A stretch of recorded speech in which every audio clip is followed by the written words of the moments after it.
Vumani Bo. So when we say Vumani, it means it's a command. It says agree. Now, to be in agreement is a deep thing. It's not just the people who are shaking hands to say, I agree with you. It's about you knowing that your ancestors have sent you to do something and that you're not disagreeing with them. You've agreed to surrender to what they have asked you to do. Vumani Bo, it's like to bring the group into agreement. That's something that a Sangoma will say when they have something they need to say, and the spirits are coming to talk, and there's a divination coming, there's an ancestor coming, you can feel it, and they say Vumani Bo. Oh, now we ask you to agree, because here comes some downloads.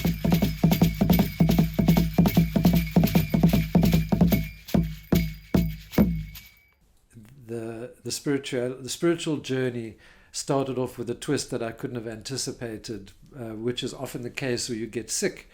So I went through that whole process of the sacred sickness, the twasa. For me, it was the challenge of getting a long-term chronic pain condition that is diagnosed as fibromyalgia, which meant that I couldn't play music. And I thought, oh, that's the end of my life. I've lived my whole life to become a performing musician, and now I'm from a family of musicians, and now I can't perform music. What? And so it was a big realignment of my purpose and my identity, and it was like a death. And it came at the same time as I needed to embrace this birth of myself as someone embracing deeper spiritual connections and the ability to work with music as a healing medicine, as a healing space where people can find themselves through repetition, through circles, where you have a spirit drum or you play the drum, and you start getting into that entrainment, embodiment, and deeper levels of experience of the self that allow for the expression of many things that are unspoken otherwise, or traumas, or things that are unheard. And we also see that some of these things are unheard from generations back. And so sometimes us finding the voice to speak some of these things in the deep places of the trance of the music allows for those voices to also be healed, because they finally have a space in which they're able to be heard through the music.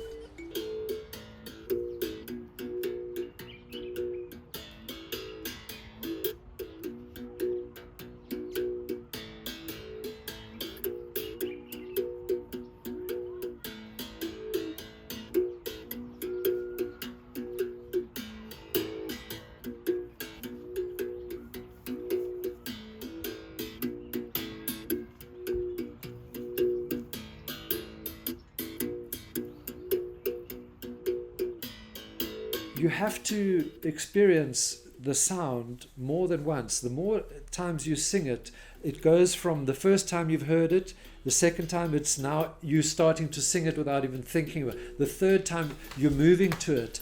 But it's many, many repetitions and deeper levels and layers and spinning circles within circles of time and experience that allow you to go deeper and deeper into your embodiment and less thinking about what's going on. You're just present, and you keep on doing it and allow the whole body to engage. That's what repetition is about. It's about embodiment. You've got to embody the rhythm. You've got to put it into your body until your body is doing it without your brain having to pay attention. Then your body is providing like the springboard for your spirit to journey into those spaces where you need, because you've got the anchor of this holding space of the music.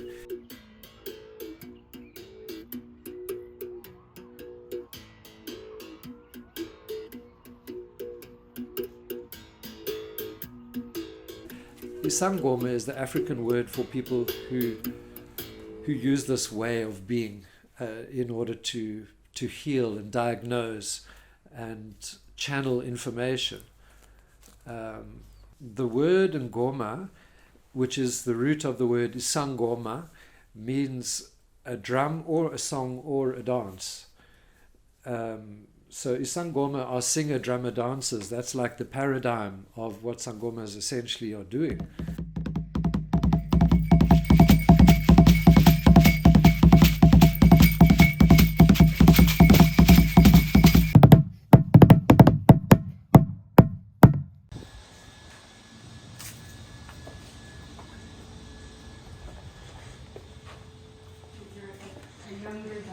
Hey! So, welcome to Ireland, the International Library of African Music, started by my grandfather Hugh in 1954, carried on, directed by my father Andrew, who's now retired, and it remains in my heart and my work, and we're here today to have a look around.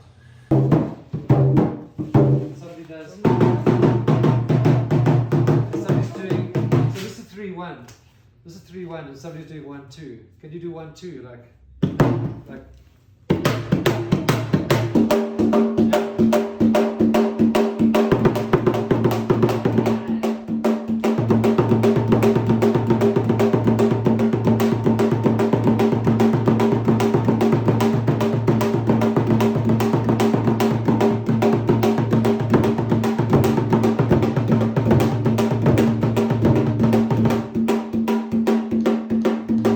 What I've called the work I do once was creative self-empowerment through music.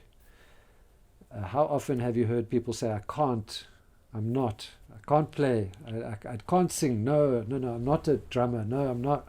And they're saying negative things about their creative self-empowerment because we're still in this abstracted world where you have performers and non-performers. Whereas in Africa, in my experience and from what I've seen, there's a much more holistic sense that you're already on stage when you're alive. As challenging as it is to engage with some of these preconceptions and expectations about what it means to be a sangoma, or can a white person be a sangoma, because I think it opens up people's eyes. I love to actually see the shock in an African person's eyes at first, and very often it's followed by smiles and the appreciation that I'm showing, an appreciation of something much deeper than a white person would normally even think to show. And so the Decolonisation project is to look carefully at the way that things have been done so that we don't perpetuate the same abuse. We don't, if we're a healer, we don't want to hurt. So it's my calling actually to engage with this difficulty of the memory, the collective memory of hurt that has been imposed by visitors from another country who have got white skins, who were men.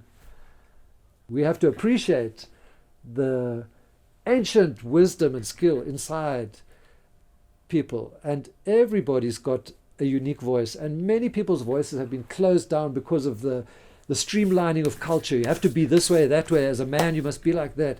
As a white person, you must be like that. As a black person, like this. As a person from this culture, like that. And it like covers over so many unique differences. So it's like to try to really for everybody to find their own unique voice. That's my mission as a sangoma. But then it's also about treating people as if they have a unique voice.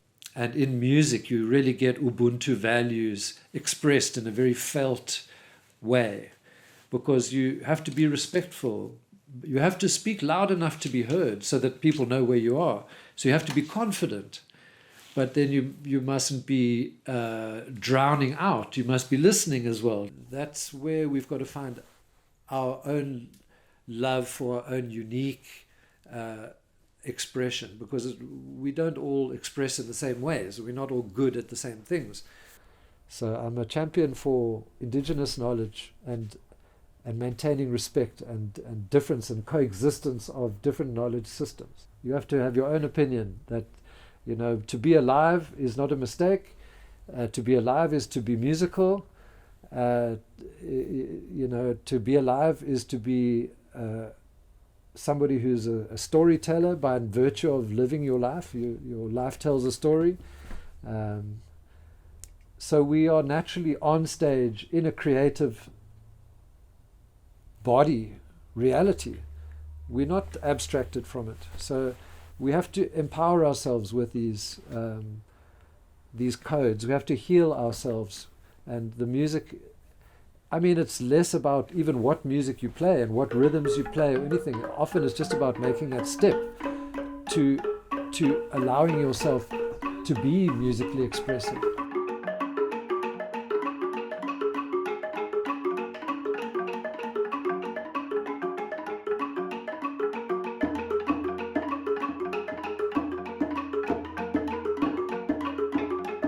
I can and I am, not I can't and I'm not. But you can't just claim it. You have to work for your am. You have to work for your thing, and to find out how you can claim it with roots, with integrity, with respect. So that you're speaking from yourself with your voice.